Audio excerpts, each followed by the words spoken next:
શિક્ષકો અને મુખ્ય શિક્ષકો માટેની યુટ્યુબ ચેનલ શૈક્ષણિક અને વહીવટી માહિતી માટે શ્રેયસ ડાબર.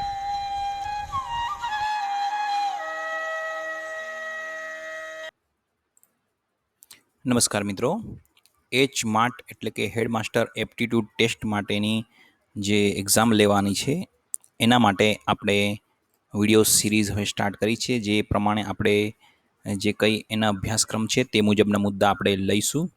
આ વિડીયો એચ-માટ માટે છે, પણ શિક્ષણ સેવા વર્ગ 2 ઉપરાંત શિક્ષણને લગતી કોઈપણ પરીક્ષાઓ માટે પણ ઉપયોગી થશે. આમાં આપણે મુદ્દો લીધો છે તાલીમ, પ્રવેશ અને શૈક્ષણિક સંગઠનો. એની બાબતના 50 પ્રશ્નો આપણે આ વિડીયોમાં લઈશું. પ્રશ્ન 1 છે, ગુજરાત શાળા પાઠ્યપુસ્તક મંડળનું મથક એટલે કે વડું મથક ક્યાં આવેલું છે? તો ગાંધીનગર ખાતે.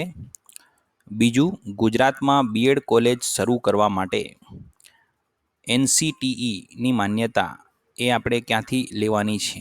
કયા ઝોનમાંથી? તો આપણે લેવી પડશે ભોપાલથી. ત્રીજો પ્રશ્ન, CCEનું પૂરું નામ જણાવો. તો સેન્ટર ઓફ કન્ટિન્યુઇંગ એજ્યુકેશન. ચોથો પ્રશ્ન, IASEનું પૂરું નામ શું છે? તો institution of advance studies in education. Next જોઈએ, NCERTનું વડું મથક ક્યાં આવેલું છે? તો નવી દિલ્હી અથવા દિલ્હી.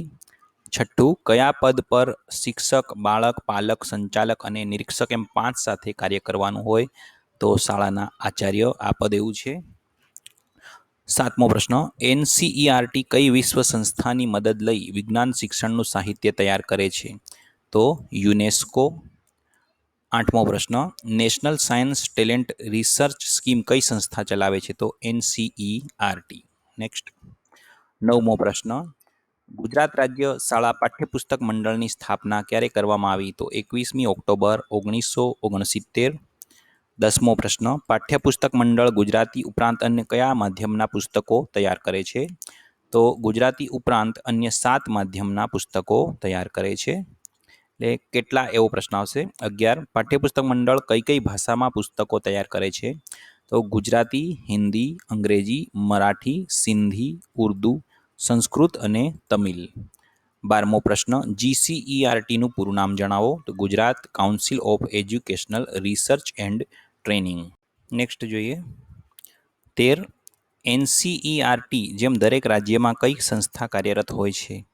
તો SCERT એટલે state council of educational research and training. એના અનુસંધાનમાં ગુજરાતમાં GCERT કામ કરે છે. 14, SCERTનું પૂરું નામ જણાવો. State council of educational research and training. 15, SIE સંસ્થા વિશે જણાવો. તો ઈસવીસન 1962માં સ્ટેટ ઇન્સ્ટિટ્યૂટ ઓફ એજ્યુકેશનના નામે સંસ્થા અમદાવાદમાં શરૂ કરવામાં આવેલી હતી. 16, SIE, SCERT અને GCERT બાબતે સ્પષ્ટતા કરો. તો ઈસવીસન 1986માં રાષ્ટ્રીય શિક્ષણ નીતિ અન્વયે SIE, જે આપણે આગળના પ્રશ્નમાં વાત કરી, એનું નામ બદલીને 1988માં GCERT કરવામાં આવ્યું. કેમ કે રાષ્ટ્રીય શિક્ષણ નીતિ 1986માં જે આવી, રાજીવ ગાંધી પ્રધાનમંત્રી હતા ત્યારે, તો એના અનુસંધાનમાં દરેક રાજ્યમાં એક SCERT, જેવી રીતે કેન્દ્રમાં NCERT, તો એવી રીતે દરેક રાજ્યમાં SCERT ખોલવાની વાત હતી. તો એમાં 1988માં ગુજરાતની અંદર GCERT, જે SIE હતું, એનું રૂપાંતર કરી દેવામાં આવ્યું. 17, GCERTનો મુખ્ય ઉદ્દેશ્ય શું છે? તો શિક્ષકોની વ્યવસાયિક સજ્જતા માટે શિક્ષકો માટે સેવાકાલીન તાલીમ કાર્યક્રમોનું આયોજન કરવું તથા પૂર્વ સેવા તાલીમને વધુ સફળ બનાવવું. 18, ગણિત વિજ્ઞાન પ્રદર્શન, બાળમેળા વગેરે આયોજન રાજ્ય કક્ષાએથી કઈ સંસ્થા કરે છે? તો GCERT. નેક્સ્ટ. 19, દૂરવર્તી શિક્ષણ કાર્યક્રમનું આયોજન અને સંચાલન કોના દ્વારા થાય છે? તો GCERT.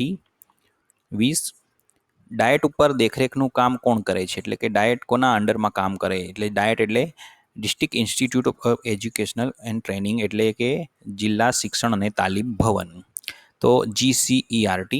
ડાયટનું પૂરું નામ જણાવો.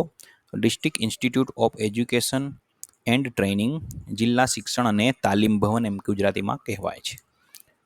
22, ડાયટ કોના હાથ નીચે કાર્યરત હોય છે તથા ડાયટના હાથ નીચે કઈ સંસ્થા હોય? તો આપણે અહીં આખી લાઈન બતાવી છે.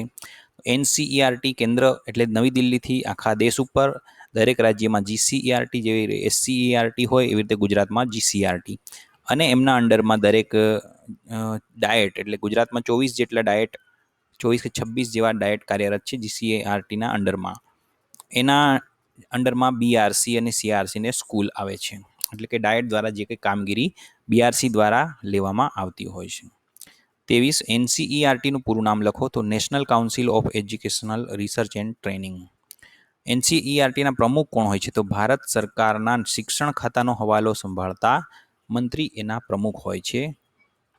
25 પ્રારંભિક શિક્ષણનો અભ્યાસક્રમ અને મૂલ્યાંકન પદ્ધતિ કયું સત્તામંડળ નક્કી કરે છે તો GCERT.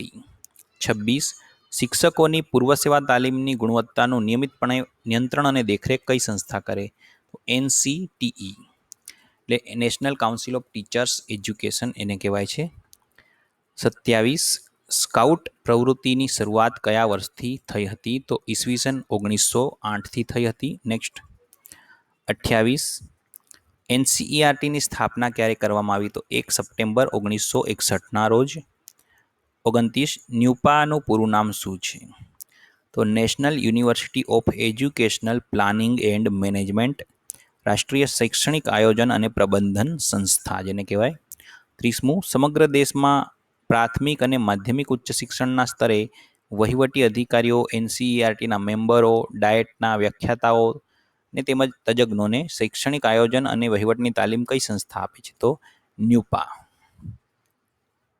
31 IITEનું પૂરું નામ જણાવો તો Indian institute of teacher education. GIETનું પૂરું નામ જણાવો તો Gujarat institute of educational technology. જેટ એટલે કે GIETની સ્થાપના ક્યારે અને કયા પ્રોજેક્ટ હેઠળ કરવામાં આવી તો ઈસવીસન 1984માં ઇનસેટ પ્રોજેક્ટ હેઠળ એની સ્થાપના કરવામાં આવી. 34 GIET કયા નામે ઓળખાય છે તો વિદ્યાદર્શન, જે અગાઉ SIET તરીકે પણ ઓળખાતું હતું. GIETનો મૂળ ઉદ્દેશ્ય શું છે તો શિક્ષકો અને નિર્દિષ્ટ વયજૂથના બાળકો માટે ઉચ્ચ ગુણવત્તાવાળા હેતુપૂર્ણ અને મૂલ્ય આધારિત રેડિયો અને ટીવી કાર્યક્રમોનું નિર્માણ અને પ્રસારણ કરવાનો હેતુ છે. 36 જેટની સ્થાપના એટલે કે GIETની સ્થાપના ક્યારે કરવામાં આવી અને કયા પ્રોજેક્ટ હેઠળ તો 1984માં ઇનસેટ પ્રોજેક્ટ હેઠળ. આપણે આ બીજી વખત આ પ્રશ્ન આવ્યો છે. 37 RIMCનું પૂરું નામ લખો તો રાષ્ટ્રીય ઇન્ડિયન મિલિટરી કોલેજ. RIMCની સ્થાપના કોણે અને ક્યારે કરી હતી તો ઈસવીસન 1922માં પ્રિન્સ ઓફ વેલ્સ એડવર્ડ અષ્ટમે આની સ્થાપના કરી હતી. RIMC વિશે જણાવો તો આ ભારતની એકમાત્ર દહેરાદૂનમાં આવેલી કોલેજ છે જેમાં રાષ્ટ્રીય કક્ષાએ સારા મિલિટરી ઓફિસર તૈયાર કરવામાં આવે છે. દર 6 મહિને 25 વિદ્યાર્થીઓને પ્રવેશ આપવામાં આવતો હોય છે. 40મો પ્રશ્ન જવાહર નવોદય વિદ્યાલયનો પ્રારંભ ક્યારથી થયો તો રાષ્ટ્રીય શિક્ષણ નીતિ 1986 લાગુ થયા બાદ એનો પ્રારંભ કરવામાં આવ્યો હતો. જવાહર નવોદય વિદ્યાલયમાં કયા ધોરણ સુધીનો અભ્યાસ કરાવવામાં આવે છે તો ધોરણ 6 થી 12. 42 દેશભરમાં જવાહર નવોદય વિદ્યાલયની કેટલી શાળાઓ છે તો 576 શાળાઓ. 46 દેશભરમાં કુલ કેટલી સૈનિક સ્કૂલ આવેલી છે, કયા ધોરણથી પ્રવેશ મળે ધોરણ 6માં પ્રવેશ મળે. કુલ 24 શાળાઓ છે. ગુજરાતમાં કયા સ્થળે સૈનિક સ્કૂલ છે તો જામનગર પાસે બાલાછડી ખાતે. 48 રાજ્ય પરીક્ષા બોર્ડની સ્થાપના ક્યારે કરવામાં આવી નવેમ્બર 1966માં રાજ્ય પરીક્ષા બોર્ડની સ્થાપના કરવામાં આવી. બોર્ડ દ્વારા સંચાલિત જાહેર પરીક્ષાઓ જે આપણે અહીંયા બતાવી છે પૂર્વ પ્રાથમિક અધ્યાપન પ્રવીણ એટલે કે PTCની પરીક્ષા, ડિપ્લોમા એલિમેન્ટરી PTCની પરીક્ષા જે છે, ત્યાર પછી પ્રાથમિક શિષ્યવૃત્તિ પરીક્ષા, માધ્યમિક શિષ્યવૃત્તિ, આ બધી પરીક્ષાઓ છે. આ સ્ક્રીન ઉપર જે છે તમે પોઝ કરીને જોઈ શકશો. NMMS છે, ત્યાર પછી ચિત્રકામ પરીક્ષા છે, ATD છે, HTAT, TET1, TET2, DPED,